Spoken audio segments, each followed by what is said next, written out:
Good morning and happy Veterans Day. Welcome to episode number 3. This morning, I wanted to share with you that there are some conversations that are yet still to be had. And I'm hoping while my friend Angel is traveling today, that we can talk a little bit about them.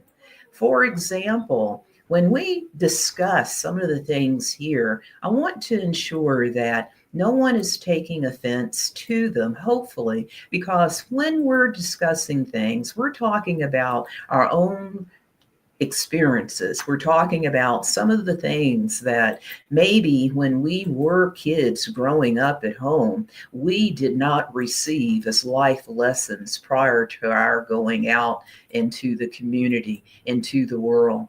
But nevertheless, one of the biggest things that we want to share with you today is that these are things we're hoping will actually help somebody. For example, episode 3, the things I did not learn at home. The question will begin today to open our eyes about the things that sometimes we're not observing. For example, are you aware apologizing for the intent or impact that is made when we say anything hurtful or harmful? Not even acknowledging, for example, a day of observation or observance in another person's life. These are the types of examples that we are discussing when it comes to considering each other, or just considering the mere fact that there are some things that may be very important to others that you and I haven't said. And so I want to start today by sharing a little more about the word apologize or asking for forgiveness, the intent of an action or even a behavior. For example, there's impact in some of the meanings that we fail sometimes or forget or don't observe that may be an important time in someone else's life. Acknowledging how your behavior affected that other person, regardless of whether you meant to cause harm or not, the other person's feelings and experiences are what matters most in an apology. For example, I can remember oftentimes growing up being called out of my name and not being observed as just a young lady who was trying to inquire and get some answers for some things, especially at home, and no shade thrown when my mom felt like you were pressing her to get some answers that she did not want to open up and explain.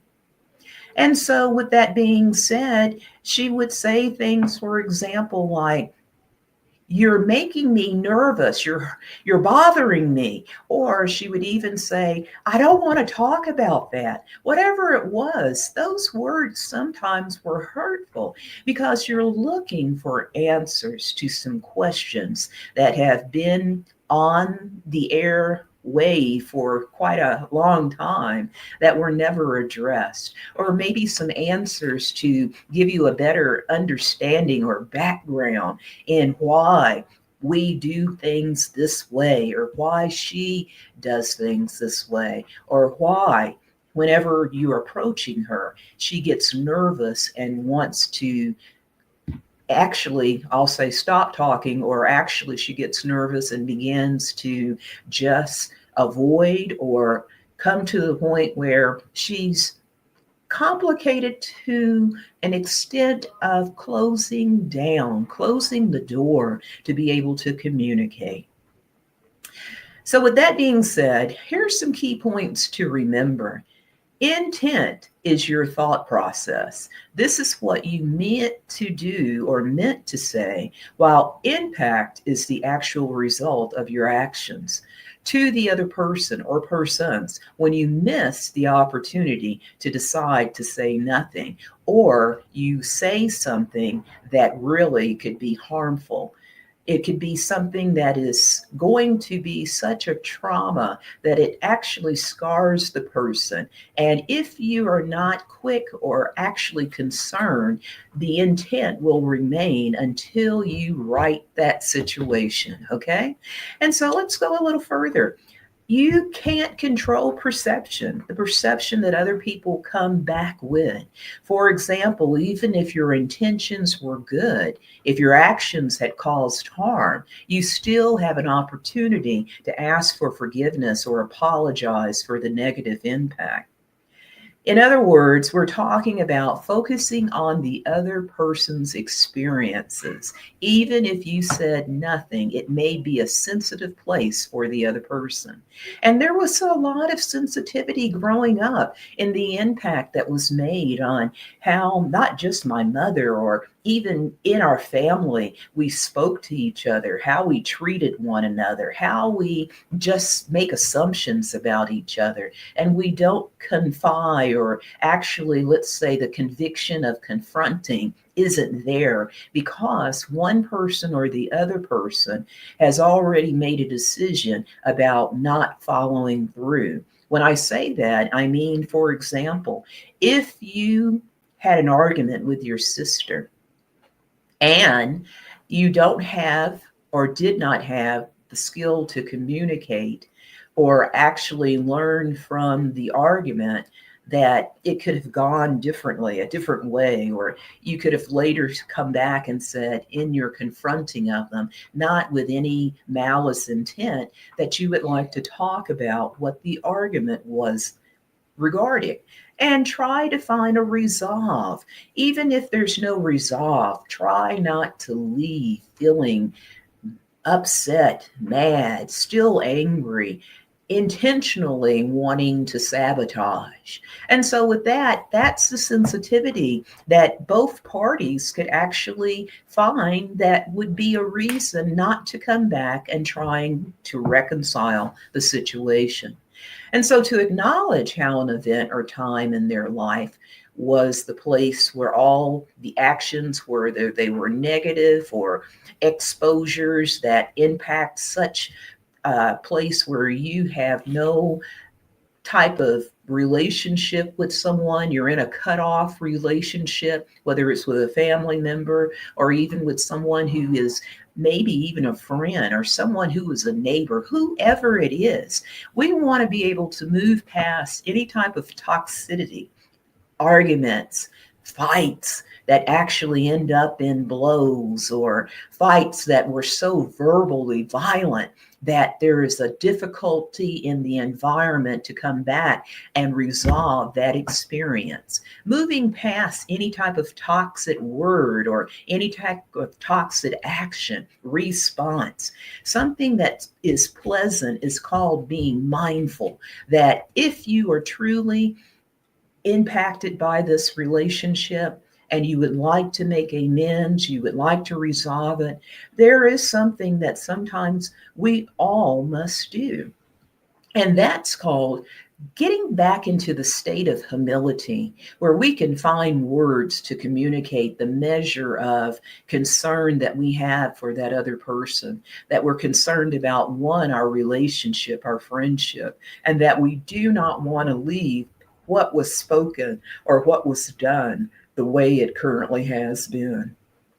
So, being mindful of the negative deposit, that needs a new thought to follow the intentional or non intentional place where the hurt had occurred. Words that intentionally were meant to sting or to knock someone off course. Are you that real person who wants to stay in that type of environment and continue that type of relationship? Or are you the person who even heard what they said, or even that person who was the receiver that heard what you said, that's ready to reconcile, to remember that words actually do sting, they hurt. We used to have that old euphemism, or that conversation that sticks and stones may break my bones, but words will never hurt me. And that is so opposite of the offense of what I'm talking to you about today. The disregard for our words, the disregard for that other person, the intentional ability to sting somebody with your words or harm someone with your words, or even if it's the person who did harm to you, to want revenge or the get back. with your words. That's what we are trying to reduce and lessen, and learn how to manage yourself in your controlling tongue about the words that you're speaking out of your mouth to the hearer, to the listener. And certainly, if there are people who are around that are witnessing and observing your conversations. Okay? So let's go a little further.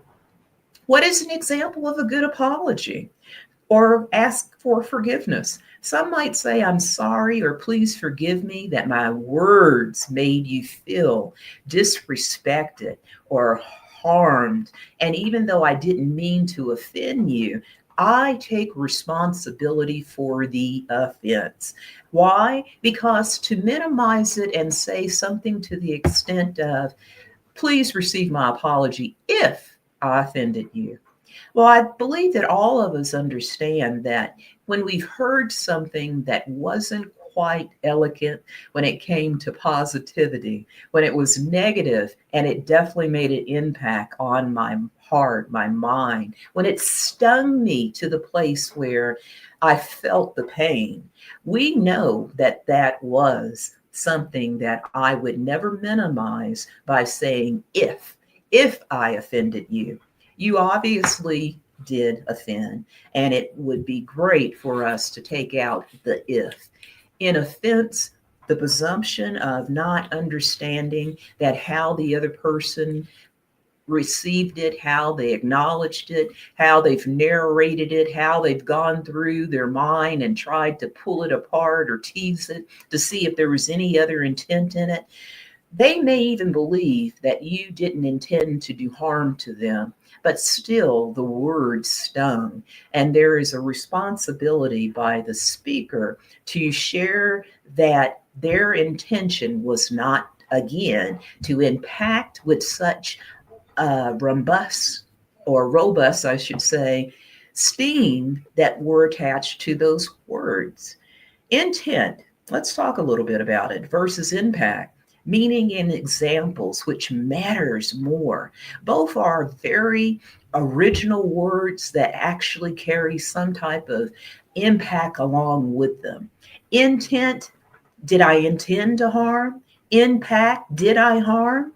In a nutshell, or in the reality of it all, intent refers to the thought you were thinking at the time that you were speaking.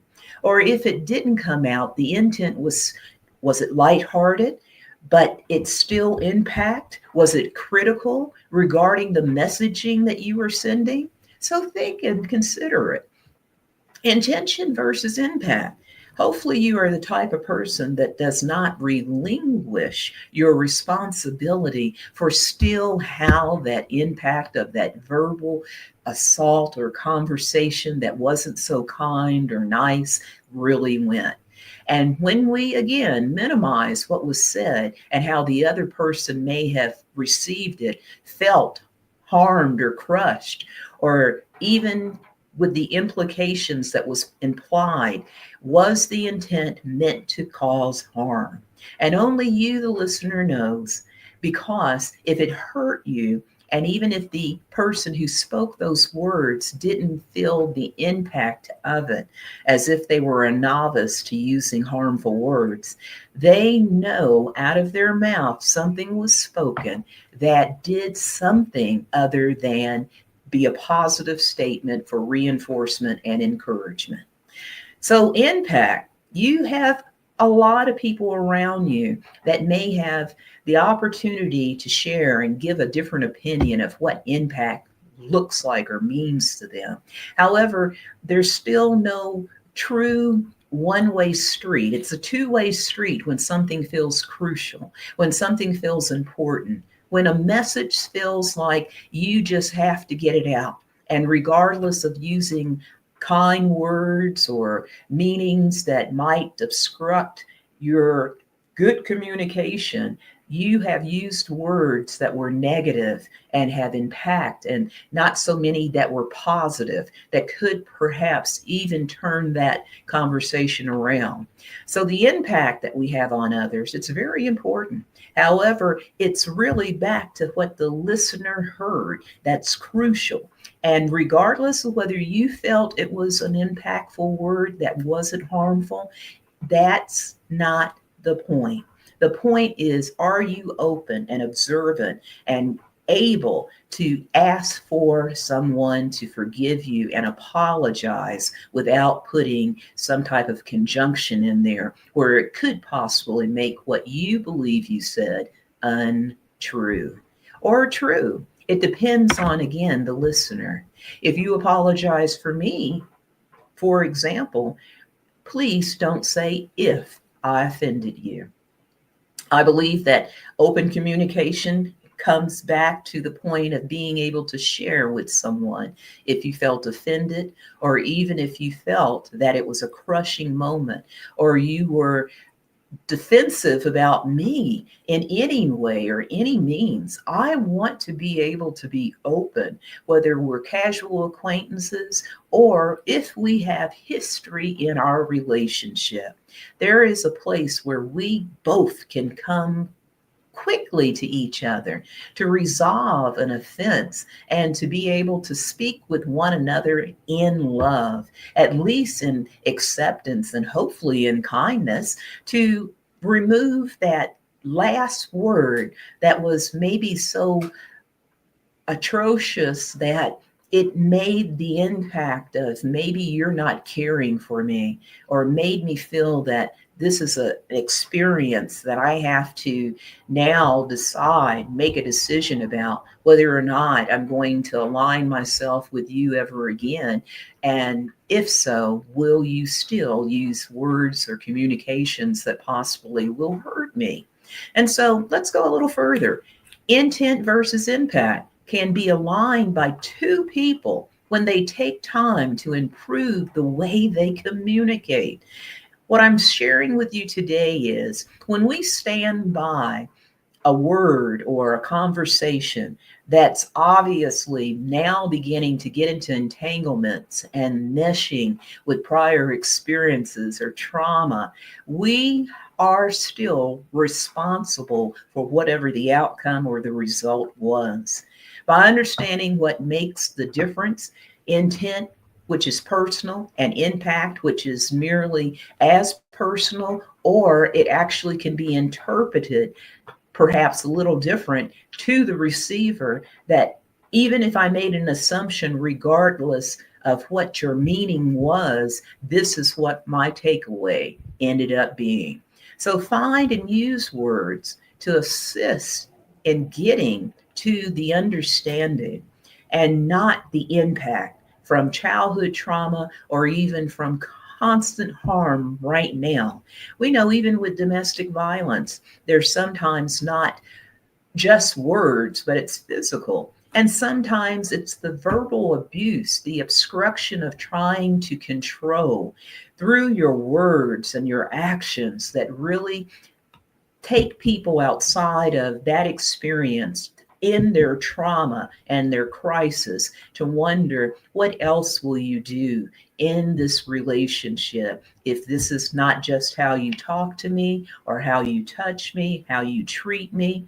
The emotional impact, I'm in crisis, and I won't forget that even after an apology, and you've done it over and over again. So we're back to, it's not just a communication, but it's also actions.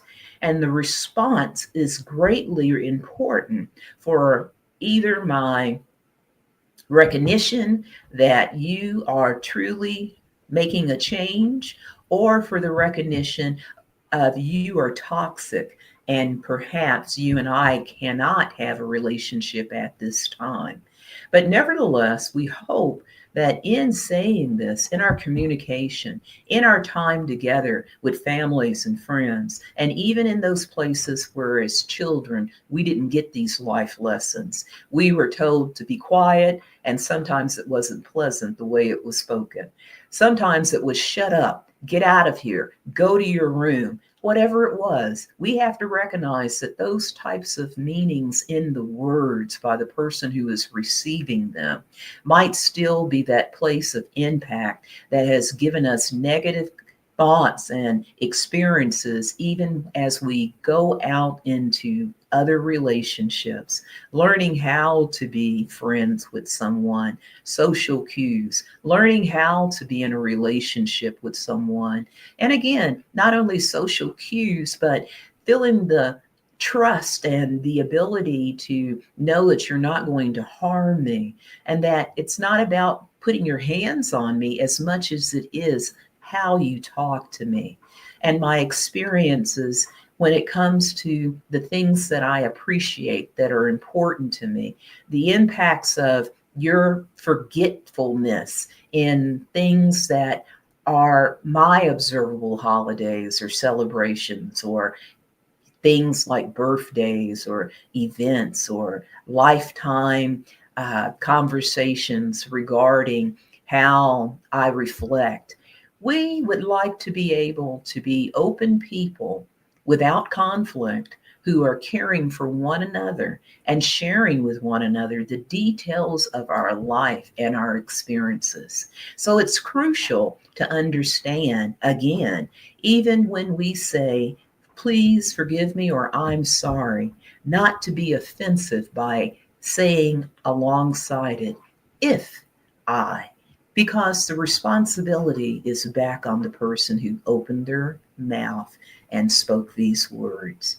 Thank you for tuning in on today. I do hope that this was helpful to some who have need of it. And at the same time, it is something similar to a golden rule. You know, we always heard that treat others the way you want them to be able to treat you. But my concern would be, are you treating others better sometimes than they are treating you? We can go up a little higher and we can do things a little better. And we certainly can recognize through our words and through our actions how it may make someone else feel. So today, take it with a grain of salt, or take it with prayer, because we want to ensure that these life lessons are helpful for your growth and for your ability to reflect back and maybe not see yourself doing some of the same things that someone else has already done to you. Take care until we tune in next time.